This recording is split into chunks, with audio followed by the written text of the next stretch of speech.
4 years ago, a horrific accident completely changed my life. From an ordinary girl, I was forced to adapt to life in a wheelchair, learning how to survive in a world that was no longer the same. But I refused to let fate dictate my future. I studied hard, am about to graduate high school with top honors, and am preparing to enter college. However, there was one thing I never saw coming. In my mother's eyes, I was nothing more than a free babysitter. She decided my life for me, ruined my plans, and believed I had no right to say no. A harmless sleepover with friends became the spark that ignited a family war, and for the first time in my life, I was faced with the biggest decision of all: continue enduring or leave forever? The first days after the accident were a nightmare. I had to relearn the most basic things, from how to move in a wheelchair and take care of my personal needs independently to accepting the pitying looks from those around me. At first, I hated everything. I hated the way people looked at me as if I were someone to be pitied. I hated my own helplessness, the fact that I could no longer do things that used to be second nature to me. But then I realized I couldn't stay trapped in misery forever. If I wanted to truly live, I had to change how I faced everything. I returned to school earlier than expected, ignoring the curious stares and whispers behind my back. I tried to prove that I wasn't weak, that I could still do everything I used to, just in a different way. I worked twice as hard as my classmates, dedicating myself to my studies and refusing to let anyone question my abilities. As a result, not only did I keep up with the coursework, but I also rose to the top of my class. Now, I'm in the top 10% of students at my school and preparing to attend a prestigious university out of state next year. But no matter how strong I became, there was one thing I couldn't control: the way my family treated me. Instead of recognizing my efforts, they saw me as useless to society. A daughter who couldn't live independently and had no future. My mother, instead of supporting and encouraging me, treated me like an unpaid babysitter. In her eyes, I was no longer a young woman with dreams, but merely a free childcare provider, always expected to sacrifice my own plans for family responsibilities. The worst part was that she never even asked for my opinion. She simply decided for me, arranging my life however she saw fit. I tried to resist many times, but each time I was met with criticism and accusations of being selfish and ungrateful. My mother believed that because I couldn't walk normally, I couldn't have a real life. To her, spending time with friends was a pointless distraction, while babysitting was the only meaningful thing I should be doing. No matter how hard I tried to prove that I could be independent, that I deserved to enjoy life like anyone else, my mother never changed her mind. To her, I would always be a disabled daughter with no choice but to follow her plans. And that thought is what makes me feel the most hopeless. I'm not afraid of spending my life in a wheelchair. I'm only afraid that I'll never get to live the life I truly want. I have accepted that my life will never be the same after the accident. I have learned to be strong, independent, and to never let anyone see me as someone to be pitied. But there is one thing I can never get used to: the way my mother treats me like a free babysitter, as if I have no right to decide how I live my life. Before the accident, my mother loved me in her own way. But ever since I lost the ability to walk normally, everything has changed. She no longer sees me as a young woman with dreams and aspirations, but as a dependent daughter, a burden the family has to bear. And since I can't go out like I used to, she assumes I always have free time to help the family, specifically to babysit my sister's children. My sister, 28, has 3 sons, ages 10, 6, and 3. They are energetic, mischievous, and require constant supervision. When my mother realized I would be home all day, she saw it as the perfect opportunity. A free babysitter, no questions asked. At first, I agreed to help a few times because I didn't have any special plans, and I didn't want to upset my mom. But then, it became an unspoken obligation. Whenever my sister needed to go out, whether for shopping, socializing, or attending an event, my mother would make sure I was available to take care of the kids without ever asking if I was okay with it. There were times I really didn't want to, but every time I tried to refuse, my mother would say things like, "Do you have anything more important to do? What's so special about your friends that you'd neglect your family? You're not going anywhere, so what's the harm in helping a little? Your sister is already struggling so much. You can't be this selfish. Gradually, I realized that I no longer had control over my own schedule. My plans could be canceled at any moment if my mother decided my sister needed me more. This was no longer just helping, it was forced upon me. Everything came to a breaking point last week when I planned to attend a sleepover with my friends. I had been looking forward to it because it was one of the rare times I could spend with people who truly understood and appreciated me. We planned to bake, watch Christmas movies, and enjoy a girls' night together. I told my parents about it in advance, and they didn't object. But on the day of the sleepover, just as I was about to leave, my mother suddenly informed me that my sister was on her way over with her 3 kids. She needed me to babysit because she was attending her husband's Christmas party. And of course, my mother had already agreed on my behalf. I refused. For the first time in years, I didn't give in. I told her I had already made plans and that I couldn't keep being forced to change everything just because the family expected it. My mother was furious. She yelled at me for being selfish, for breaking my promise, even though I had never agreed in the first place. She said I should be grateful to have something to do because with my condition, I wouldn't have much of a social life anyway. But this time, I didn't take it. I walked out, turned off my phone, and went to my friends. I knew there would be consequences when I got back, but for the first time, I felt like I was standing up for myself. And I knew that if I didn't do something, my life would always be controlled like this. After leaving to attend a sleepover with my friends, I knew that when I returned home, I wouldn't be able to avoid my mother's wrath. But what I didn't expect was just how severe things would be. The next morning, as soon as I stepped into the house, the atmosphere turned heavy. My mother wasted no time unleashing her fury. She scolded me for abandoning the family, calling me immature and selfish, for refusing to babysit.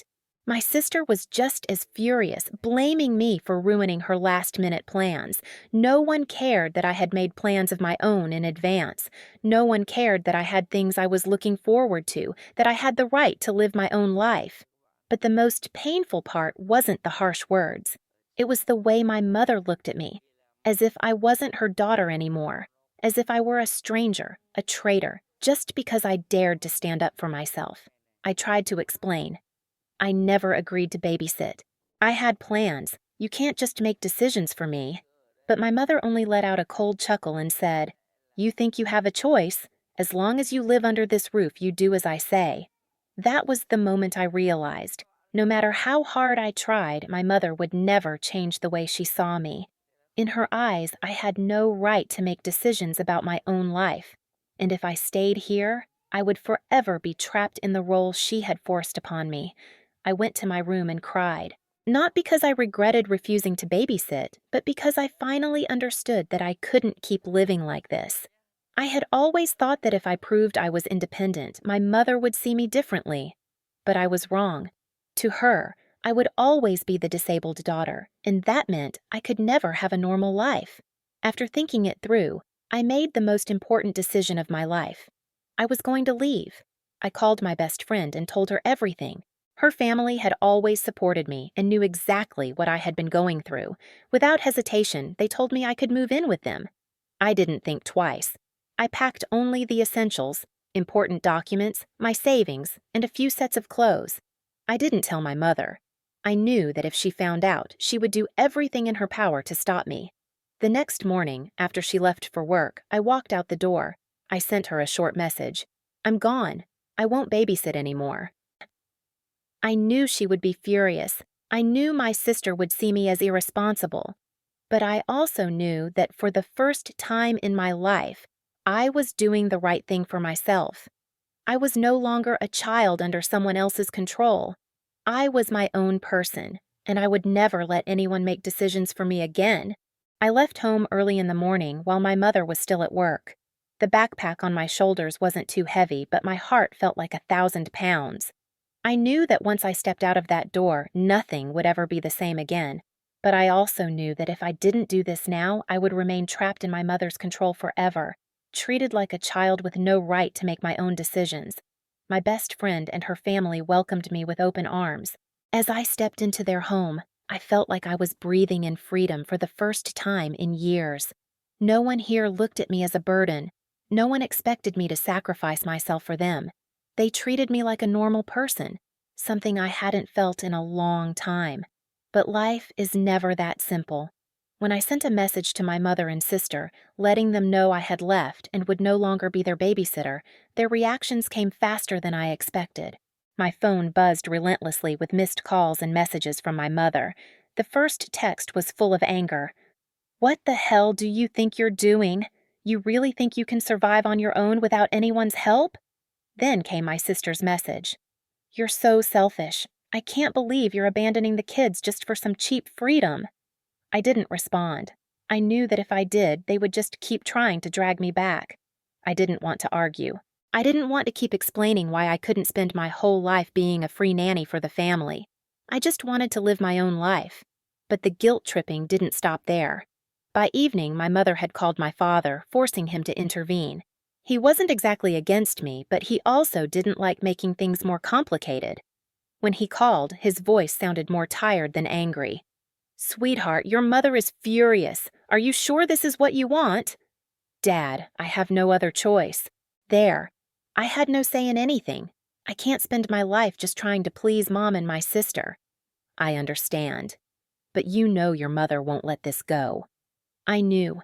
I knew my mother wouldn't accept my leaving so easily, and just as expected, she kept sending messages, ranging from guilt-tripping to begging, then back to anger. She said I was destroying the family, that I would regret this, that I was just a naive little girl who thought she could handle life on her own, but she was wrong.